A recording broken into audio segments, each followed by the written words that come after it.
जिन पे जुल्म अत्याचार होता है उसका न्याय दिलाने की लड़ाई हम लोग लड़ते हैं। बिहार में तो हमेशा हिंदू मुस्लिम चलता रहता है, बीजेपी आरजेडी चलता रहता है। तो क्या आपको लगता है कि बढ़िया की जनता आपको पसंद करेगी? जहाँ 112 नहीं पहुँच पाती है उससे पहले हमारे भीम आर्मी की संगठन पहुँचती है। यानी एसटी एससी के जो भी चाहे मुसलमान हो उनको सत्ता में भागीदारी चाहिए। नमस्कार, आज मेरी मौजूदगी है बढ़िया विधानसभा में और मेरे साथ हैं आजाद समाज पार्टी कांसी राम के भावी उम्मीदवार बढ़िया से शमशाद अली जी। आइए इनसे बात करते हैं कि खास करके बढ़िया में क्या करने वाले हैं, इनका सबसे बड़ा विजन क्या है। और जैसे कि चंद्रशेखर आजाद जी का एक विजन रहता है, दलितों के लिए आवाज़ उठाते हैं और सारी चीज़ों को ऊपर तक पहुंचाते हैं। इन्होंने भी बढ़िया को लेकर बढ़िया में जो भी दलित समाज के व्यक्ति हैं उनको ऊपर आवाज़ उठाएंगे या नहीं उठाएंगे, और सबसे बड़ा इनका विजन क्या है बढ़िया क्षेत्र में। तो सबसे पहले स्वागत है। मेरे तरफ से भी आप मीडिया बंधु को स्वागत है। और जय भीम, जय संविधान और जय भारत। जी, सबसे पहले आप बता दीजिए कि बढ़िया में आए हुए हैं आज़ाद समाज आकांक्षी पार्टी से, तो सबसे बड़ा आपका बढ़िया मुद्दा क्या रहेगी? मेरा मुद्दा बढ़िया के लिए है, हम दलितों शोषितों वंचितों की लड़ाई लड़ रहे हैं, माइनॉरिटी की लड़ाई लड़ रहे हैं। जो लोग सत्ता से उपचित हैं, सत्ताधारी लोग हैं या विपक्ष के लोग हैं, उस दोनों दलों से लोगों ने उब चुका है। और रही बात ऐसी कि बहुत से ऐसे लोग हैं पिछड़ी जाति के, जैसे रविदास में हुए, पासवान में हुए, धोबी हुए, हजाम हुए, एको तरह की जो हमारे दबे शोषित कुचले वंचित समाज है उसकी लड़ाई लड़ने के लिए हमारे एडवोकेट चंद्रशेखर आज़ाद ने एक बहुत बड़ी भीम आर्मी संगठन का इजाद किया। यानी एसटी एससी के जो भी चाहे मुसलमान हो उनको सत्ता में भागीदारी चाहिए, शासन में सरकार में भागीदारी चाहिए, तभी उस जाति बिरादरी का उत्थान होगा और न्याय मिलेगा। नहीं तो हर एक एंगल से दबाए जाते हैं। आपको फिलहाल देखने को मिलेगा कि यहाँ पे जादुओं को साथ मतलब जमींदोज किया जा रहा है, पासवान प्रतिनिधियों के साथ उसको जमींदोज किया जाता है, मुस्लिमों को बुलडोज किया जाता है। अनेकों तरह की जो हमारे दबे शोषित कुचले वंचित समाज है उसकी लड़ाई लड़ने के लिए हमारे एडवोकेट चंद्रशेखर आज़ाद ने एक बहुत बड़ी भीम आर्मी संगठन का इजाद किया, स्थापना किया। और उस भीम आर्मी संगठन का ताकत इतना है जो कि आज हमारे दलित शोषित वंचित पिछड़ों की आवाज़ है, उसके लड़ाई लड़ने के लिए हमारे भीम आर्मी संगठन पहुंचती है। जहां 112 नहीं पहुंच पाती है उससे पहले हमारे भीम आर्मी की संगठन पहुंचती है। जितने मजलूम शोषित जिनके पास नाजायज होता है वो हमारे दल ने उसको न्याय दिलाने के काम करती है। और रही बात कि हम अपने समाज को जागरूक कर रहे हैं, कि भीम आर्मी संगठन के माध्यम से एक हमारा आज़ाद समाज पार्टी जो है पूरे हिंदुस्तान में, जबकि अभी फिलहाल आपको बिहार में चुनाव लड़ने जा रही है, 100 सीटों पर चुनाव लड़ने जा रही है, तो हम लोगों से रिक्वेस्ट करेंगे, अनुरोध करेंगे, दबे शोषित कुचले मजलूम वंचित एसटी एससी ओबीसी के लोग भी मतलब 85 की ई में आते हैं, तो इन लोगों को भी कोई पूछने वाला नहीं है। आज देख लीजिए कि जादू लोगों को बुलडोज किया जाता है, यानी सत्ता से दरकिनार करने के लिए बहुत से पाखंड अपनाया गया। गौतम बुद्ध की जमाने में, अशोक सम्राट की जमाने में सोना का चिड़िया हमारे हिंदुस्तान बोला जाता था, मगर इतना ना पाखंड फैलाया गया। पाखंड के माध्यम से हमारे महापुरुषों को जो विरासत से दिया हुआ है, जो सीख है, उस सीख पे नहीं चलेंगे। जैसे हमारे गौतम बुद्ध थे, जैसे हमारे बाबा साहब ने संविधान दिया और संविधान के माध्यम से हमारे तमाम जाति बिरादरी के लोगों को हक अधिकार दिया, उस अधिकार के माध्यम से आज हम यहाँ पे वजूद में हैं। अगर हम अपना हक की लड़ाई नहीं लड़ेंगे, दलित समाज की लड़ाई नहीं लड़ेंगे, मुस्लिम समाज की लड़ाई नहीं लड़ेंगे, तो एक दिन ऐसा आएगा कि संविधान को ख़त्म कर दिया जाएगा। वैसा हो भी रहा है, वैसा एसआर दिखने को भी मिल रहा है, सेंट्रल से चाहे स्टेट से केंद्र में जो देखने को मिल रहा है। जब संविधान हमारा बदल दिया जाएगा तो हो सकता है कि ये दलित पिछड़ा शोषित मुसलमान सबको एक तरह से दयनीय स्थिति की हालत होगी। और बढ़िया जनता आपको अगर चुन लेती है, आपको विधायक के सीट पर बैठा देती है, तो दलितों के लिए पहला काम क्या रहेगा आपका? दलितों के लिए पहले हम कहेंगे कि उन लोगों की भाईचारा बनाओ अस्तित्व बचाओ। और दलितों को मतलब शिक्षित करने के काम करेंगे। गांव गांव में पंचायत वाइज पाठशाला खोलेंगे, शिक्षित बनाएंगे। हर एक गरीब मजबूर दलित जो लोग हैं, जो उपेक्षित है सरकारी सुविधा से, उन लोगों की हम लोग संगठन है जो भीम आर्मी, उन लोगों के माध्यम से, जैसे यूपी में हमारे बहुत से ऐसे पाठशाला चलाई जाती है, स्कूल चलाई जाती है, बच्चों को शिक्षित किया जाता है। अब बच्चा जब शिक्षित होगा तो संगठित होगा, असंगठित होगा तो अपने हक अधिकार का संघर्ष करेगा। इसलिए हम बड़हरिया की जनता को रोड नाली शौचालय सब देखते हुए भी, इसके बावजूद स्वास्थ्य और सबसे फर्स्ट प्राथमिकता शिक्षा, शिक्षा की कमी की वजह से आज हमारे लोग पाखंड में जाते हैं। पाखंड की वजह से हमारा हक अधिकार छीना जाता है। पाखंड में डुबा कर हमारे हिंदू मुस्लिम के नाम पे दलितों का वोट ले लिया जाता है, और सत्ता में दलितों का कोई हक का बात नहीं होता है। कहीं भी उसका प्रतिनिधित्व करने वाला है, उसका नेतृत्व करने वाला है बैकवर्ड समाज का, मुस्लिम समाज का, ओबीसी समाज का।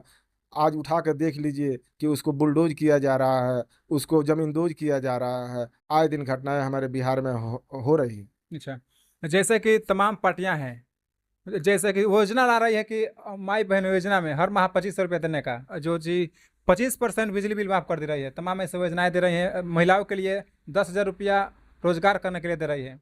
तो क्या आपको लगता है कि ये ज़रूरी है कि आप जो दलित के लिए बोल रहे हैं वो ज़रूरी है? अरे दलित के उत्थान के साथ साथ सत्ता में सरकार में जब भागीदारी होगा तो दलितों के हक हिस्सा के उत्थान होगा। उसके सत्ता में उसके भागीदारी जब होगा तो उसका उत्थान का वहाँ से सोचा जाएगा। ये बात रही कि बिजली को 2 यूनिट माफ़ कर दिया, ये माई बहन योजना दिया गया, ये योजना तो सरकारी योजना है। ये योजना तो हम लोग उसी योजना के माध्यम से उनसे भी बेहतरीन योजना लागू करके दलितों को उत्थान के लिए हम लोग धरातल पे काम करेंगे।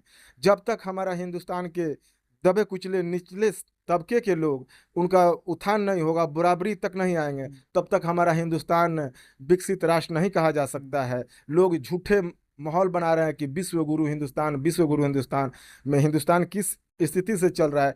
एशियान कंट्री में देखिए तो ये जो युद्ध लगा हुआ था पाकिस्तान से, कोई अदर स्टेट हिंदुस्तान के साथ नहीं खड़ा हुआ। लास्ट में अटेंडम चुनाव को सिलेंडर बोलना पड़ा, वो भी हिंदुस्तान के जो आका हैं, इनके आका जो अमेरिका के हैं, उन्होंने सीज फायर करके इस युद्ध को रुकवाया। अच्छा, बिहार में तो हमेशा हिंदू मुस्लिम चलता रहता है, बीजेपी आरजेडी चलता रहता है। तो क्या आपको लगता है कि बड़हरिया की जनता आपको पसंद करेगी? बिल्कुल हमको पसंद करेगी। वजह है कि हिंदू मुस्लिम ये तो हम लोगों का सिलेबस में है ही नहीं।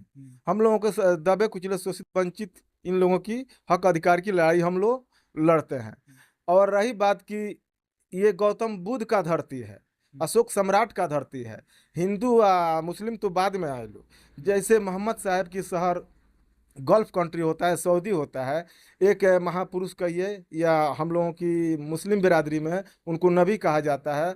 अल्लाह ताला के द्वारा उन नबी के जिब्राइल अलैहिस्सलाम के माध्यम से एक तरह से इंसानी हक हकूक जीने की जो सुन्नत कहा जाता है, एक तरीका बताए हुजूर साहब, उस तरीके पे आज जो लोग चलते हैं, उस सुन्नत को जो लोग मानते हैं, आज वे लोग खुशहाल हैं।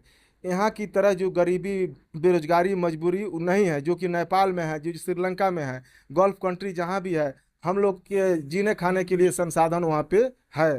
तो वे मोहम्मद की शहर है, हजूर सल्लल्लाहु अलैहि वसल्लम की शहर है। सबको जीने का अधिकार एक लोग तौर तरीका बताए। जैसे कि हमारे हिंदुस्तान में गौतम बुद्ध ने लोगों को एक अपना सीख दिया, उस सीख से भटक गए लोग। गौतम बुद्ध के विचारधारा से, गौतम बुद्ध के सिद्धांत से लोग भटक गए। वही वजह है कि आज हमारे यहाँ हिंदू मुस्लिम हो रहा है। हिंदू मुस्लिम कुछ होता नहीं है। भाईचारा बनाओ, अस्तित्व बचाओ, शिक्षित करो, संगठित रहो, संघर्ष करो। जी, आप अभी जनता के बीच में जाते हैं, जनता के बीच में भ्रमण करते हैं, जनसंपर्क को जोड़ने में लगे रहते हैं। तो आप जनता के बीच में क्या जाकर के रखते हैं, अपना प्रस्ताव क्या रखते हैं कि हम क्या करेंगे? हम जनता के बीच में प्रस्ताव रख रहे हैं। हमारा आला सुप्रीमो चंद्रशेखर आज़ाद रावण जो है, आज़ाद समाज पार्टी के राष्ट्रीय अध्यक्ष हैं, सुप्रीमो हैं, उनको विचारधारा को हमने लोगों तक मतलब अपने पहुंचाते हैं। मीडिया के टेलीविज़न के माध्यम से सारे जो श्रोता लोग हैं, जो देखते हैं, मंथन करते हैं कि कौन सी विचारधारा सही है। हमारे यहाँ दो तरह की विचारधारा काम कर रही है, मगर उसमें एक तीसरा विचारधारा हम लोग जो है समाजवादी विचारधारा के लोग हैं। समाजवाद विचारधारा को हम लोग मतलब समर्थक करते हैं और समाज की सेवा के लिए लड़ाई लड़ते हैं। और दलित वंचित कुचले जो लोग हैं, बैकवर्ड क्लास के लोग हैं, उनको उत्थान की लड़ाई हम लोग लड़ते हैं। जिन पे जुल्म अत्याचार होता है उसका न्याय दिलाने की लड़ाई हम लोग लड़ते हैं।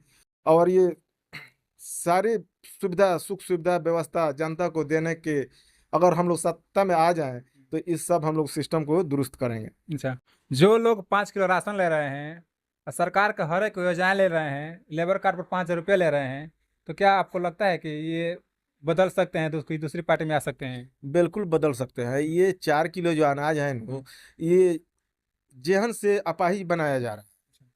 जिसको 4 किलो अनाज दे रहे हैं उस व्यक्ति को, उस परिवार को, उस व्यक्ति को आप सरकारी अनुदान के तहत अनेकों तरह की योजना चला के उसको शिक्षित बना के स्किल डेवलप करा के उसको स्वरोजगार पैदा करके, जैसे चाइना में मतलब कुटीर उद्योग, छोटा छोटा स्किल होता है, छोटा छोटा उद्योग होता है, उसके माध्यम से उसको मतलब हम लोग एक तरह से आर्थिक तंगी से, अर्थव्यवस्था को तंगी से निकालने के लिए अनेक योजनाएं चला के उसको शिक्षित बना के हम उसको खुशहाल बना सकते हैं। 4 किलो अनाज ये कि ये हवा है, बनावट है। 4 किलो अनाज से किसी का कल्याण होगा नहीं। दवा है, इलाज है, नमक है, मिर्चा है, तेल है, 4 किलो अनाज से किसी का नहीं होगा। 4 किलो अनाज नया कोई नहीं आ रहा। पहले से भी हमारी सरकारें लोगों की किरासन तेल, चीनी, आटा, हलवा, फगुआ के अवसर पे सारा कुछ मिलता था। आज भी एक चुनावी मुद्दा बनाया जा रहा है, 4 किलो अनाज गवर्नमेंट दे रही है। अच्छा, आपका कहने का मतलब ये है कि आप कोई भी फंड ना दें, उनको इतना शिक्षित बना दें, उतना व्यवस्था कर दें कि वो सब मतलब अपने को आपको मतलब अपना लें। जी जी, वही हमको कहना है। उन लोगों को इतना टैलेंट कर दीजिए जो हमारे देश के, हमारे हिंदुस्तान की जो नागरिक हैं, उनको ऐसा बनाए कि वो अपने पाँव पे खड़ा हो जाए। वो अपने पाँव पे खड़ा हो जाए और खुद संघर्ष करके, खुद कमा के, खुद स्किल जान के वो अपना डेवलप विकास कर सके। या ये कोई सुशोभित नहीं है कि 4 किलो उसको अनाज दिए। हाँ ठीक है, 4 किलो अनाज ये भी चलेगा। जो मजबूर है, मजलूम है, जैसे आरक्षण दिया जाता है, जैसे लंगड़ा, विकलांग, उस तरह के लोगों को ये मिलनी चाहिए। और रही बात की बेरोजगारी या भूखमरी की वजह से ये 4 किलो अनाज मिल रही है, इससे कल्याण जनता की नहीं होने वाली है। जनता को शिक्षित करना होगा, उसको स्किल देना होगा, उसको स्किल डेवलप कराना होगा। और ये जो है मंदिर मस्जिद, जैसे मस्जिद में मंदिर खोजते हैं लोग, ये सब ये वोट की पोलराइजेशन की, जात पात की राजनीति है। इससे हमारे बैकवर्ड क्लास को विकास होने वाला नहीं है। जो मनुवादी लोग हैं, ये अपना उन लोगों का एक वोट पोलराइज का सिद्धांत है कि हिंदू मुस्लिम लड़ा दो और लड़ाने के बाद से सत्ता में बने रहो। और हमारे दलित समाज के लोग नहीं समझ रहे थे, अब लोग समझ रहे हैं, जाग चुके हैं। आज हमारे लोग बैकवर्ड क्लास के लोग बाबा साहब को, संविधान को फॉलो कर रहे हैं, गौतम बुद्ध के विचारधारा को अपना रहे हैं, ये पाखंड से दूर भाग रहे हैं। यही वजह है कि हमारा जो पार्टी है, आज़ाद समाज पार्टी, ये एक तरह से मतलब तूफान में है, बहुत शक्तिशाली होते जा रहा है। दिन दुना रात चौगुना। एक आने वाला दिन होगा कि हमारा इस आज़ाद समाज पार्टी का, भीम आर्मी संगठन का प्रधानमंत्री दिल्ली के कुर्सी पर होगा, दलित का बेटा बैठेगा कुर्सी पे। और तब जाके ये हमारे पाखंडियों का भेदभाव, मनुवादियों का जो सत्ता से दूरी होगी, तब जाके हमारा हिंदुस्तान एक विकसित राष्ट्र बनेगा। और गौतम बुद्ध के सिद्धांत पे, बाबा साहब के संविधान पे ये देश हमारा चलेगा। बिहार में सबसे बड़ा मुद्दा रहता है रोजगार और फैक्ट्री का, जिसमें प्रशांत किशोर, एक नई पार्टी आई हुई है जन स्वराज का, प्रशांत किशोर बोलते हैं कि हम पलायन रोक देंगे। तो क्या उनके बातों पर आपको कितना विश्वास है? उनके भी बातों पे हमको अब कितना यकीन करे, वो तो कहते हैं। यही कह के तो सत्ता में नीतीश कुमार भी आए और वे एक तरह से भाजपा के दलाल हो गए। वो भी एक समाजवादी नेता थे नीतीश कुमार। वो उन लोगों को मतलब हमारे बैकवर्ड क्लास के लोग, ओबीसी के लोगों ने उनको आगे बढ़ाया, उनको सत्ता में लाया। मगर मजबूरन बस उनको भी सत्ता के दलाल कहिए या मजबूरन बस उसको मनुवादियों को पार्टी में, भाजपा में जाना पड़ा। लास्ट में बढ़िया जनता के लिए क्या कहिएगा? बढ़िया की जनता से हम यही अपील करें कि अपने स्थिति देखते हुए 20 साल पीछे के भविष्य देखते हुए और वर्तमान की स्थिति परिस्थिति को देखते हुए वोट करें। या ना कि करोड़पति लोग आ रहा है 2 करोड़ रुपये देकर सुनने में आ रहा है कि वो टिकट लेकर चला आएगा, कोई कह रहा है कि 2 करोड़ चुनाव में बहा देंगे। इससे कल्याण होने वाला नहीं। एक वोट का कीमत करोड़ रुपए से भी ज्यादा है, जिसका आपको आने वाले जनरेशन को भविष्य बदल सकती है। इसलिए सोच समझ के बहरिया की जनता लोग वोट करें, पैसा की लालच में नहीं जाएं। अल्लाह ताला ने आपको हाथ पांव तंदुरुस्त दिया है, आप संघर्ष कीजिए, रोजी रोटी कीजिए, कमाइए, खाइए। और पैसा के लालच पे 500 1000 दारू के लालच में अपने वोट को गलत मिसयूज नहीं कीजिए। आप उस वोट को सही इस्तेमाल, सही जगह पर वोट कीजिए। चलिए, ये रहे हमारे साथ आजाद समाज कांसी राम के भामी उम्मीदवार बढ़िया से। आपको ये इनके मुद्दा कैसा लगा, इनके बातों पर आप कितना विचार करते हैं, वो सारी चीज़ें कमेंट करके कमेंट बॉक्स में जरूर बताइएगा। बाकी वीडियो देखने के लिए बहुत बहुत धन्यवाद।